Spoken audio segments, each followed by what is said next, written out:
we have a very special guest, Elizabeth Hewson. She is the author of Move Out, Eat In. Moving Out Eating In. Moving Out, Eating In. And she has created a beautiful range of pastas called Saturday Night Pasta. Please welcome Elizabeth Hewson. How are you? Thank you. Thanks for having me. You're welcome. So tell us a little bit more about the pasta. Saturday Night Pasta, the name itself. How did you conceive this brand and how did you come up with this idea of creating this beautiful range of Australian pasta sauces and pasta? So it happened very organically. And back in, I think, 2015, I was going through a time where I was very anxious. And I've had anxiety my whole life. Yes. And I looked at ways to help me deal with that and overcome it. I did yoga and walking. I got a huge dog. And none of it was really helping me deal with it. Yeah. And one day, and I have always loved cooking. And, you said Moving Out Eating in my first book. I wrote that when I was 21. Wow. So I've always, been in that world and enjoyed it. And I, one night, decided to make pasta from scratch. My husband was traveling a lot, so I was home a lot, and I really didn't have the confidence to be going out, and I just wanted to be staying at home. Yep. So one day I felt the need to make something from scratch. Okay. I had also, I'm going to preface by saying I did live in Italy for a year, so I was in that kind of pasta country. Yeah. But I didn't make it often. So I turned on my favourite music, which I'm a bit old school. I love Ella Fitzgerald and Louis Armstrong and that kind of, those singers in that era. Yeah. Turned that on, I poured my glass of red wine and I started to knead pasta. And then I made a sauce that didn't require much from me, just simmered it on the stove, and I ate it on the bench. And for the first time in a really long time, I was present. Yep. I wasn't thinking about the future, the past. I wasn't checking my phone. I wasn't thinking about work. I was in that moment, and it brought me a lot of joy. Yep. And so the next Saturday night, I did it again, and the next one, and the next one. And slowly I started to share it on social, and then people started tagging Saturday Night Pasta, and momentum started to build. Yeah. And then, a book came, a book deal, and I wrote Saturday Night Pasta, self-care rituals for the home cook. And, that started to build momentum, and then COVID hit. And that was really good for pasta making. People were at home and wanting to, learn a skill like the sourdough movement. Yep. And I did these things called self-care packs. Yep. I thought, let's curate a box of ingredients. And with my experience in restaurants, I had access to some incredible producers. So I would curate a box with some interesting cheeses or some olives or, people that wouldn't normally have access to these ingredients. Yep. And I would write a recipe, and I supplied fresh made pasta, and people really enjoyed them. And I built up, I was doing about 50 to 75 a week because that's all I could manage. Yeah. And people were getting them every week, and they were selling out within 24 hours. And I really loved that connection to a consumer. Yeah. And people buying into the brand. And that's when I did a vodka pasta sauce box, and it went nuts. People bought it in, I think it sold out in an hour. Wow. And was it online or in store? Just through my social media. Yep. And it planted a seed about vodka sauce and this approachability and comforting idea on recipes. And that's when I started to look through the supermarket shelves. And I realized that the pasta sauce category was pretty same. Yeah. Labels all looked the same. They were white and black and really sophisticated. No one was having fun in that space. And I realized that I'm a sort of person that loved cooking. Yep. And loved spending time in the kitchen. And for me, making a pasta sauce, getting a can and ingredients and, a can of tomatoes and throwing it together, that was really comforting. But for most people, the fact of being able to pop open a jar of sauce and throw that into a pot with pasta and have dinner in 10 minutes, that was equally as comforting. Yeah. And I thought, well, this might be interesting to create my own sauce and see, do something different and see how that goes. So the idea was a limited range. It was going to be the Dirty Martini and Pipetti, which is a dried pasta. Yep. Again, I wanted to have fun in that space. So I named it a shape that wasn't on the shelves, and Pipetti means little pipes in Italian. Okay. Because I wanted something that would catch all the sauce in all its curves and crevices. And I thought, I'll do a vodka-based sauce, but I don't want to add cream to it because I didn't want it to, cut out people that couldn't have dairy. And I will make it dirty because I love a dirty martini. So that briny, salty kick that comes through. And then to make it uniquely Australian, I used Archie Rose native botanical vodka. And that has beautiful flavour notes of lemon myrtle. So I added more of that in. And I created this sauce. I thought it'd be limited edition. Contacted you guys and you were really interested in stocking it. Went on the shelves and it sold out within that 3 months. And I thought, oh, there's something here. And that's sort of where I started. Wow. What a story. I love it. Well, look, my family loves the Saturday night pasta. The samples you gave us the first time, I took it home and it was just amazing. My kids loved it. My son, he's a pasta, addict. And so is my wife. And I think the difference usually I found is hard for me to tell the difference in pasta, but sauce, you can certainly tell the difference. And it's definitely, you've done an amazing job. What I love about your brand is also, Elizabeth, is it's not like you were dissatisfied with what you could find in the marketplace. It was born out of improving your mental health to deal with your anxiety. And I love that how the brands can just born out of something like that. And the brand just born out of with a true passion because you truly wanted to fully engage and immersed in creating something. And then one thing led to another with you sharing it online and everything. And I think that's just amazing. So Saturday Night Pasta as a name, and you have written a book on it as well now. Tell us a little bit more about the book and the name that you... So the name literally was because I was making pasta on a Saturday night. There was no big marketing blackboard, writing out, oh, is this going to work? It literally hashtag Saturday Night Pasta and it caught on. So that's how that started. And the book was a way of me to write about my anxiety and how this ritual at home helped me. And so there was a bit of a story as part of it and a way, we talk about people and connection, that a lot of people could pick it up and go, I felt like that. There was no, overcoming an incredible adversity or heartbreak. It was an ordinary tale that, people could picture themselves in and feel. I think a lot of people feel this way. So there was that story. And then I wanted to provide really easy step-by-step ways of making different pasta shapes. And I'm not a chef, I'm a home cook. And I kind of just, the whole premise was remove that pressure. Because what's the worst thing that's going to happen? You're going to have a piece of toast for dinner. So if you remove that pressure and you started cooking for yourself, I just found that mistakes, they didn't happen as much because there wasn't that pressure of trying to get it perfect, or it wasn't there, it was removed. So inevitably, that doesn't happen. And you're not sure, it might not win awards, but I always found that it was an extremely satisfying, soul-restoring meal and experience because I made it. And it was with, 2 ingredients you pulled together and then a simple sauce. Like there's something really nourishing about that. So the book provided those step-by-step, I think about 20 different shapes.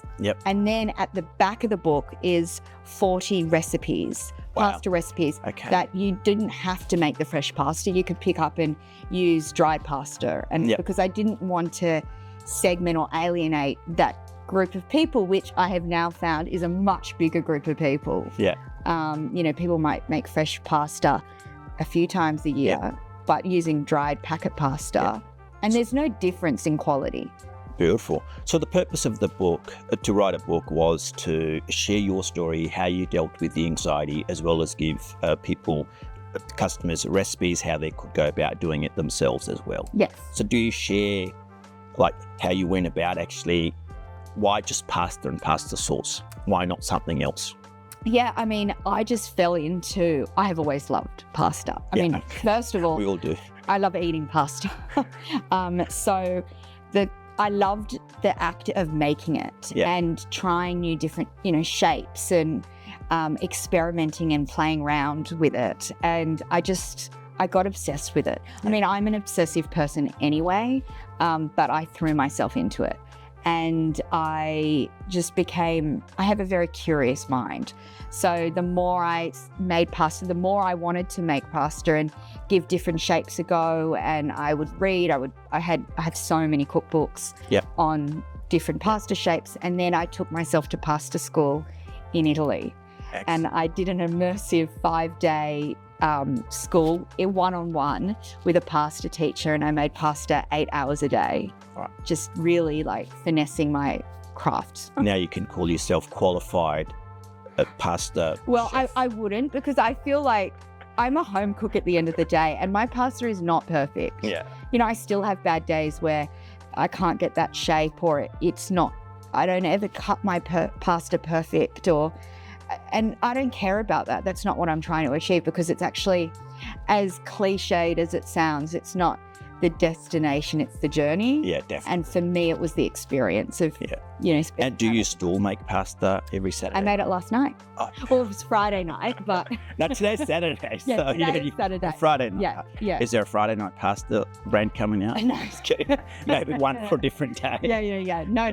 The idea about Saturday night pasta is, yes, it started on a Saturday night, but the idea behind it was I was staying in at night. I wasn't going out. Okay. And so it's this idea of nourishing yourself and comforting at home. Yeah. And so, it's not literal you have to have this pasta on a Saturday night. Yeah. It's that idea of staying in and, cooking for yourself and looking after yourself. Yeah. So if I wanted to buy that book, where would I find it? All good bookstores. All bookstores? Yeah, online. Amazon as well? Amazon. All right, I'm very lazy. I like to order from online. Yeah. Well, it'll come direct, I think, in 24 hours. Yeah, exactly. So that's good. And I know that you are an author for The Australian, and you have written books, and you've got 2 little ones, 1-year-old and 4-year-old. Yeah. How do you manage all this? I don't. You don't. That's good. I love it. It's tough. It's really tough. I mean, I thought 1 was hard. 2 just... it was, exploded. And a lot of people would say to me, oh my God, I can't believe you're making pasta with a newborn. But what I try to explain to people is that moment, that is my self-care. It made me feel like me. Yeah. And I think it's really important as a mother to still have space for yourself and space where you can, you feel like your old self and you're doing something for you, because so much of your life is about raising these children, and it's not you anymore, it's them. And that was a really hard adjustment with Louis, my first, and that my life centered around him now. Yeah. Every decision, I wasn't able to just walk out the door to go do something. It was all about him. And I'm a creative person, and I am productive, and even my relaxation is cooking or doing something creative. That's what feeds my soul. So to suddenly have that no longer there, I needed to make sure to find that time to feel, semi-normal. But I do. I survive. But that's my word. That's good. Yeah. And that's... Yeah, so that's been a few years now that you've been doing that. And so do you work Monday to Friday, or do you have to do emails on the weekends as well? Yeah, I mean, I do it when I can. There'd be late night emails, early mornings. Whenever you find time. Yeah, last year was interesting because I had Remy, my second, and I had my column in The Australian, and then I was building this brand. Yeah. So I didn't really, whilst I had time off my day job, which was head of creative at a restaurant group, I was growing a business. Yep. So I worked when she napped. Okay. And I found any pockets of time, which was hard and frustrating because it was never regular, it was never consistent. I would sit down and go, okay, I'm going to do this today. I'm going to do X, Y, and Z. And I wouldn't even get, to the first part of it. Yeah. So last year was really, really hard, and she wasn't sleeping, and I just did my best. And I think I tried to be kind to myself, but it was really hard and it was frustrating and difficult. But this year she's doing really well. Yeah, and this year is a year of growth, and she's finally sleeping through. Touch wood. But hopefully I just try and do what I can. Yeah. So you do everything yourself at the moment in terms of the logistics, the developing new products, the branding, the marketing aspect of the business? So I do all the product development. I create the recipes at home and try and get them perfect. And then I work with an incredible manufacturer down in Adelaide. Okay. And that finding them was a process in itself. Yeah. And I spoke to a lot of people, but I settled on them because we had really similar values. The quality of their products, they have their own pasta sauce range as well, and the quality of their ingredients and process I connected to straight away. Yeah. And they were also incredibly kind and generous with their advice and leadership and mentorship. And I had no idea what I was doing. Yeah. So to have someone on my side and really helping me launch, I just connected with them, and I really hope it's a long-term partnership, and I think it is, and we're working together on growing it. So they then manufacture, and then last year, just as before I had Remy, I connected with an incredible team called Prep Local, and they manage all my logistics and operations and inventory, and I could not have done last year without them, because the year before, this launched 2 weeks before Christmas in 2022. Wow. On my website, and I packed some crazy amount of orders that came through 6 months pregnant at home. And then I was driving. I contacted you guys. Good on you, Elizabeth. That's good. I was, it was to 1 a.m. It was crazy, still packing boxes. Our living room was covered in boxes and too much pasta sauce. I was hand stapling all the packaging. Yep. And I was driving out to stores. And it was a lot. So having Prep Local on board. But all the creative, the branding, I had a vision, and this is what I do. This is my background. Yeah. So, and I worked with a graphic designer and a team called Buffet who helped bring it to life. So I'm all about collaboration and working with people that are really good at what they do. Because I think that's where you get success. Absolutely. You wouldn't have been able to create this beautiful product that you have. Now, are all the ingredients in these products Australian? Yes. The food and the food manufacturer is Australian. Yes. So this is very much the Australian pasta and pasta sauces. And that's why you wanted to create Australian pasta sauce and pasta brand. Yes. And it's all high quality ingredients. There's nothing in them, because I think pasta sauce has a bit of a bad rap, a lot of them, because there's a lot of crap in them. There's a lot of sugar and salt, and I just wouldn't serve that to kids. And so I wanted to create something that was incredibly high quality and tasted like you had been making it. It had simmered on the stove. You didn't know the difference. And I gave it to a friend who has, is a chef. And he was blown away with how good it was, and it came out of a jar. And I think I've been able to convert people because they've tasted it and gone, this is really good. And I think the same with pasta. We're used to having pasta really cheaply.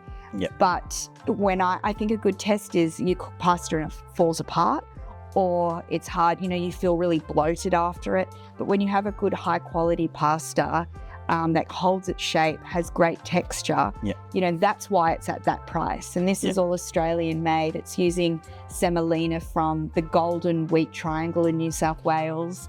It's cut with bronze dyes. It's dried for 48 hours, so that helps digestibility and all those things. I love all those finer details that, you've gained a lot of knowledge about the pasta. You're a pasta specialist. Well, and it was curiosity. Yeah, absolutely. And, going to people and saying, I don't know, can you help me or can you teach me? And I've learnt a lot by asking people, and people are incredibly generous with their knowledge and advice. And, people want you to achieve, and people get behind small brands that, have similar values and quality. And, a lot of people and brands have been incredibly kind to me. Yeah. Look, from a personal experience, I have never, I think we hold ourselves back.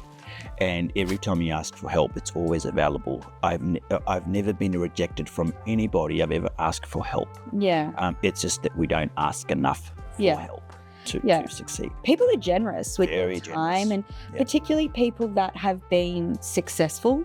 Absolutely. They want to help people. Yeah. So I've been incredibly lucky with that. Yeah. Look, same. One of my mentors, I thought he was a billionaire. He's a billionaire.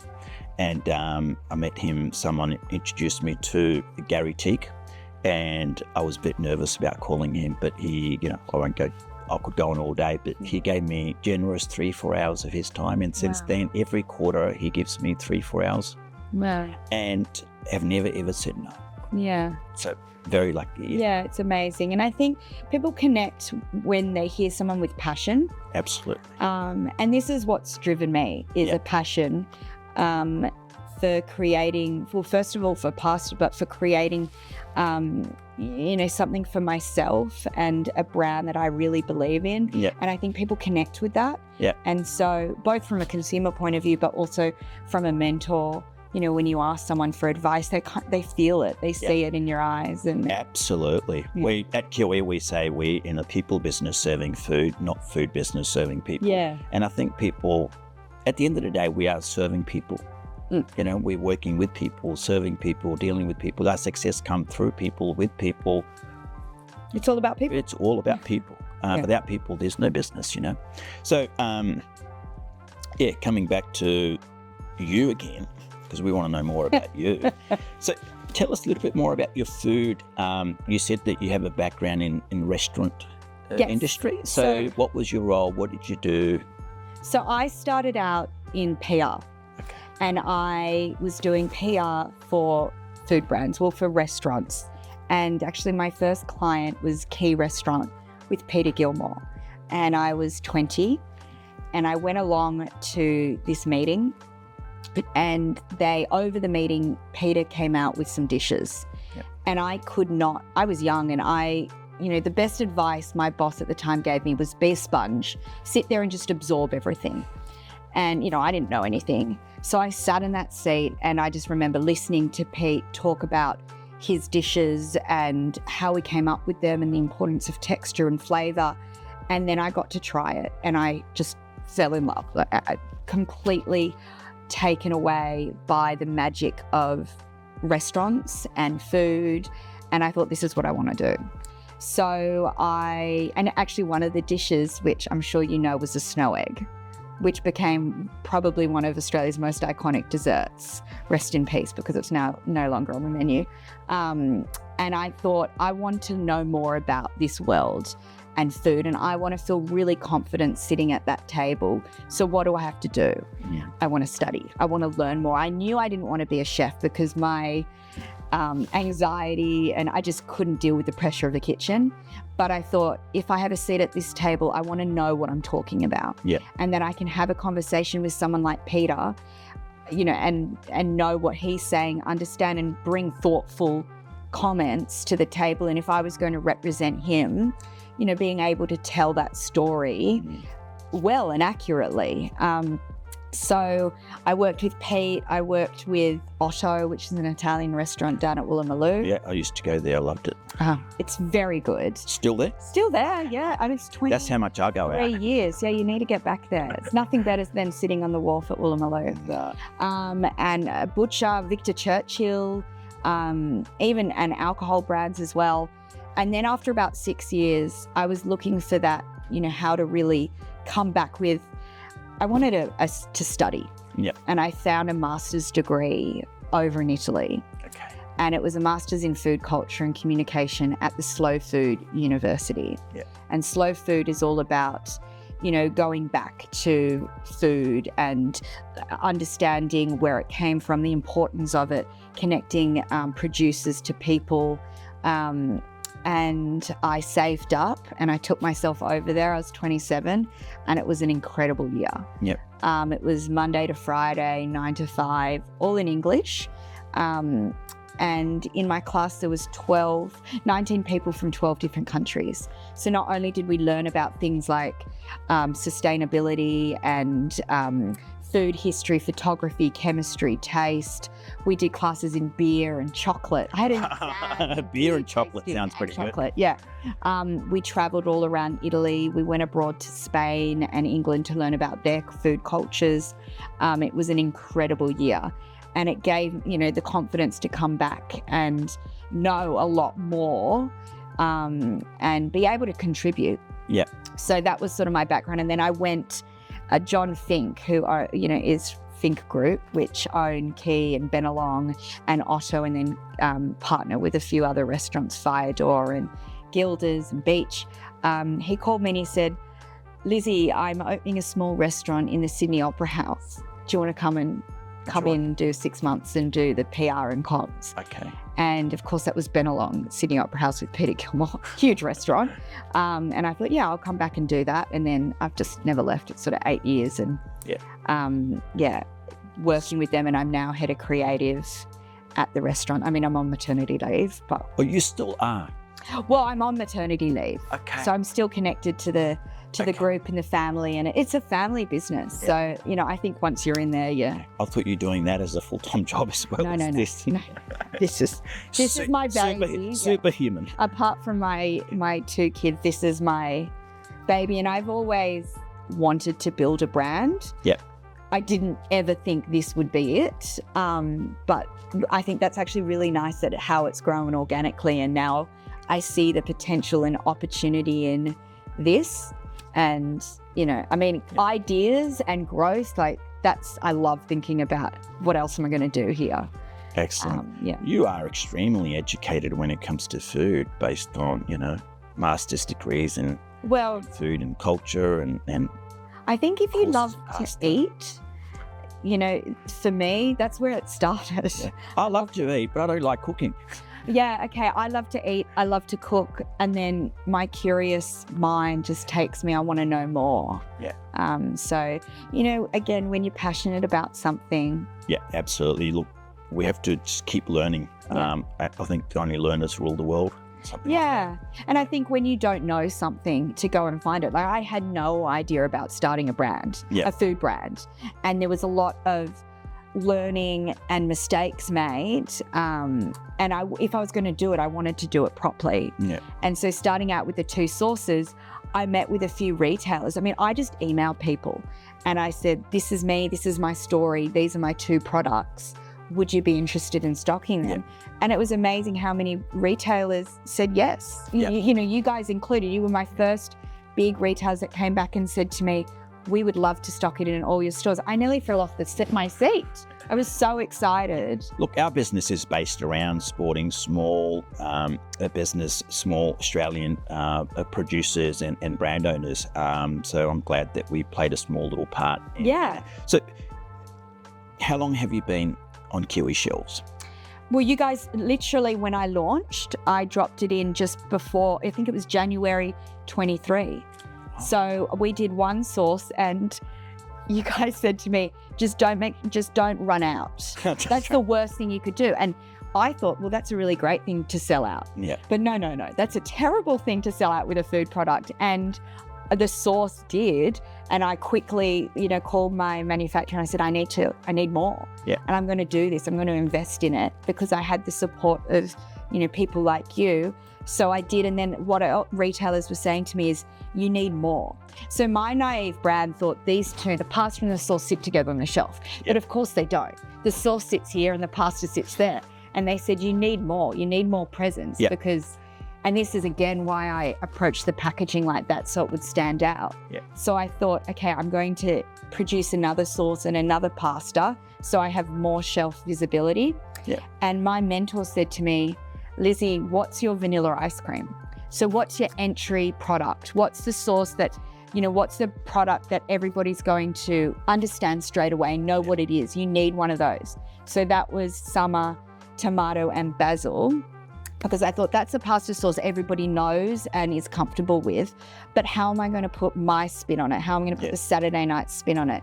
And that was when I called it home-based sauce, because I wanted people to, yes, you could enjoy it as it is, and it is a really good tomato and basil. It's made in the height of summer where you capture the best tomatoes and that heady basil, and but what could it be more? So it could be the base to your bolognese, your lasagna, on the weekend I made chicken puttanesca and I used the sauce as the base for slow cooking some chicken in. I wanted to give people the opportunity to make it themselves, so they were cooking without having to really cook. Look, single product does get lost on the shelf, so family together on the shelf looks pretty good, and that's how we like. And then so how many in the range have you got now? So there's 4. There's Dirty Martini pasta sauce, there's home base pasta sauce, and then 2 pastas, a trottoloni, which means spinning tops, and then pipetti, which is the curved little pipes. But I have 2 more sauces coming out. Oh, beautiful. I know you probably like all of them, but if you were to pick one that's your favourite, which one is? Dirty Martini and pipetti, the pasta. That was my, the starting range. That's where I think people really got embraced the sauce and the brand, because it was something different, but because it tastes really good, if I don't say so myself. That's good. And your Saturday night pasta is available at Kiwi food stores. Are they available online?